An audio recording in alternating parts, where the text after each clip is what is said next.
Dios les bendiga, mis hermanos. Un placer saludarles a través de este medio. Una vez más, poder llegar a ustedes, amén, con un tema de edificación que sé que va a ministrar sus vidas. Amén. Una vez más, Dios les bendiga y gusto saludarles. Vamos a ir a Lucas capítulo 15, verso del 11 al 24. Continuamos con la serie de avivamiento para nuestros grupos de casa y en la parábola del hijo perdido o el hijo pródigo. Amén. Verso 11, capítulo 15 del Evangelio de San Lucas. Dice: también dijo un hombre, tenía 2 hijos, y el menor de ellos dijo a su padre: Padre, dame la parte de los bienes que me corresponde. Y le repartió los bienes. No muchos días después, juntándolo todo, el hijo menor se fue lejos a una provincia apartada y allí desperdició sus bienes viviendo perdidamente. Y cuando todo lo hubo malgastado, vino una gran hambre en aquella provincia y comenzó a faltarle. Y fue y se arrimó a uno de los ciudadanos de aquella tierra, el cual le envió a su hacienda para que apacentase cerdos. Y deseaba llenar su vientre de las algarrobas que comían los cerdos, pero nadie le daba. Y volviendo en sí, dijo: ¿cuántos jornaleros en casa de mi padre tienen abundancia de pan? Y yo aquí perezco de hambre. Me levantaré e iré a mi padre y le diré: Padre, he pecado contra el cielo y contra ti. Ya no soy digno de ser llamado tu hijo. Hazme como uno de tus jornaleros. Y levantándose vino a su padre, y cuando aún estaba lejos lo vio su padre, y fue movido a misericordia, y corrió y se echó sobre su cuello y le besó. Y el hijo le dijo: Padre, he pecado contra el cielo y contra ti, y ya no soy digno de ser llamado tu hijo. Pero el padre dijo a sus siervos: sacad el mejor vestido y vestidle, y poned un anillo en su mano y calzado en sus pies, y traed el becerro gordo y matadlo, y comamos y hagamos fiesta, porque mi hijo muerto era y ha revivido, se había perdido y es hallado. Y comenzaron a regocijarse. Aleluya. Y hoy vamos a hablar sobre los beneficios de la casa. Los beneficios de la casa. Amén. Así que vamos a orar y vamos a pedirle al Señor que nos hable. Poderoso Dios, venimos delante de tu presencia. Te pedimos, Señor, que tú nos hables a través de este tema de edificación. Ministranos, que sea de acuerdo a tu voluntad lo que tú tienes para nosotros. En el nombre poderoso de Jesús. Amén, amén, amén. Cuando estudiábamos la semana pasada en la parábola del hijo pródigo, o el hijo menor lo tenía todo, pero desviando su mirada de su padre y de su casa, es un tipo de Dios y de la iglesia, él comenzó a contemplar los ofrecimientos del mundo. En otras palabras, él comenzó a desviar su mirada de parte de Dios, donde tenía que tener su mirada en las cosas de Dios, en la iglesia. Comenzó a contemplar al mundo. No pudiendo resistir más la tentación, él demandó de su padre la parte de su herencia, y mudándose lejos lo malgastó en vicios y en rameras, hasta el grado de vivir en la miseria. En su miseria el joven recapacitó y decidió regresar arrepentido a casa para ser un jornalero más de su padre. Al regreso, su padre lo recibe con amor y misericordia, y aunque el hijo no se consideraba digno de ser llamado más hijo por la ofensa que había cometido contra su padre y contra su casa, su padre sí le reconoce como el hijo y manda que sus siervos le vistan con el mejor vestido, calzado y con anillo. Y el ser, hermanos, esto nos lleva a reconocer que aunque uno le falla a Dios, el ser vestido con el mejor vestido y el calzado y el anillo son la prueba de la restauración completa de uno. En este caso es la restauración completa del hijo como un príncipe en la casa de su padre. Ahora, ¿qué significa el mejor vestido?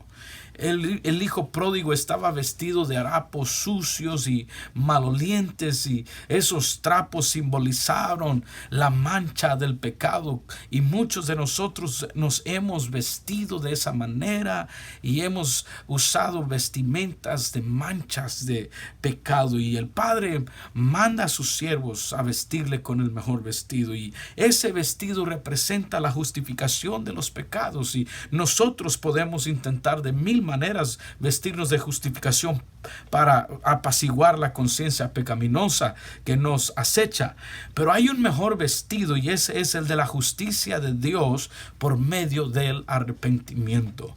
Yo vengo a hablarle a alguien que quizás se siente como que quiere cambiar sus vestiduras. Uno no puede cambiar sus vestiduras por sí mismo. No nos podemos justificar nosotros mismos. Sin embargo, cuando venimos a Cristo arrepentidos de corazón y con el deseo sincero de no volver atrás, entonces Él nos viste de justificación. Su sangre cubre multitud de pecados en nuestras vidas. Dice la Biblia que Él es fiel y justo para perdonar nuestros pecados y limpiarnos de toda maldad. ¿Cuántos dicen amén?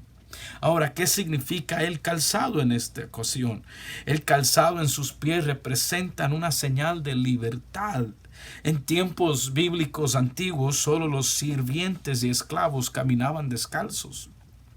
Y seguramente el pródigo, que vivía en condiciones deplorables como esclavo, apacentando hasta cerdos y mendigando comida, regresó a casa descalzo. No traía calzado en sus pies. Quizás los vendió su calzado para obtener más dinero, o se los robaron, o se los quitaron, o algo. Pero en su mente, él ahora traía una mentalidad de esclavo. Él era un esclavo y determinó regresar a casa para trabajar por lo menos como un sirviente, ya que los sirvientes en casa de su padre vivían una mejor condición de vida. Sin embargo, el padre ordena que se le vistiese a su hijo con calzado, dándonos a entender que su hijo no era un sirviente, sino en la perspectiva de su padre era hijo. No era sirviente ni mucho menos un esclavo, sino un hijo con todos sus derechos. ¡Wow! Con esa misma libertad y derechos de hijos podemos vivir nosotros, todos aquellos que hemos sido aceptados por Dios. Yo no sé de usted, pero yo no quiero vagar este mundo, amén, sin calzado. Yo quiero ponerme el calzado del Señor para caminar como hijo de Él y príncipe de su casa. Amén. Así que miramos, tercer punto, ¿qué significa el anillo? Estos son los beneficios de la casa. Note esto. Se le da el mejor vestido, se le da el calzado y ahora se le da el anillo.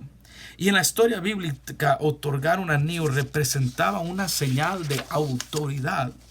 Por ejemplo, Faraón se quitó el anillo de sello y lo puso en la mano de José cuando lo instaló en Egipto como el gobernador en Génesis 41-42. Y también el rey Asuero, que se quitó el anillo y se lo dio a Mardoqueo, tío de la reina Esther, en Esther capítulo 8 verso 2. El anillo demostró la transferencia de autoridad del faraón a José y del rey Asuero a Mardoqueo. El anillo, mis hermanos, colocado en la mano del pródigo, evidenció la transferencia de autoridad del padre al hijo. En otras palabras, él estaba restaurando a él a su completa autoridad y poder. Amén. No está de más agregar que el anillo era un sello. Era un sello real mediante el cual se firmaban decretos. El anillo es un tipo del Espíritu Santo con el cual podemos usted y yo ser sellados y mediante la fe en el Evangelio que salva. El momento, dice Efesios 1:13, en él también vosotros, habiendo oído la palabra de verdad, el Evangelio de vuestra salvación y habiendo creído en él, fuiste sellados con el Espíritu Santo de la promesa. En otras palabras, mis hermanos, el momento que usted y yo recibimos el Espíritu Santo es el Padre volviéndonos a nosotros, humanidad, el sello de que tenemos su poder, tenemos autoridad de ser parte de su reino, de ser parte de su casa. Y yo no sé de usted, pero yo le doy gracias a Dios por su misericordia, porque aunque no lo merecemos, Él todavía nos pone el sello, el anillo de su sello, para nosotros vivir como sus hijos. Amén. Y para concluir, justificación, libertad y autoridad son los beneficios de vivir con el Padre en su casa. Así que este mismo momento podemos gozar de los beneficios que el Padre ofrece. Déjeme preguntarle, ¿deseamos que nuestros pecados sean justificados? Porque si deseamos, entonces es necesario que vengamos delante de Dios pidiendo perdón. Es necesario que usted y yo busquemos el perdón de Dios.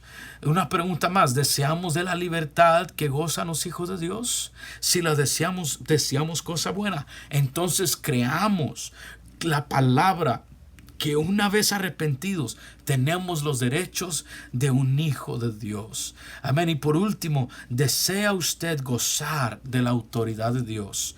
Entonces permita que el Espíritu Santo haga la obra transformadora en su vida. Así que les invito en estos próximos momentos, ahí donde usted está, a que usted haga una oración de arrepentimiento, a que usted le crea la palabra de Dios y que usted crea que cuando usted se arrepiente, usted obtiene la misericordia de Dios y el poder de Dios. Y le invito a que usted, si usted nunca ha recibido el Espíritu Santo, a que tome un momento para orar y dígale: Señor, me he arrepentido. Te ruego que me llenes con tu Espíritu Santo. Pon ese sello, Señor, sobre mi vida, con evidencia hablando en otras lenguas, porque recibiré poder cuando haya venido sobre vosotros el Espíritu Santo. En el nombre poderoso de Jesús, Dios le bendiga.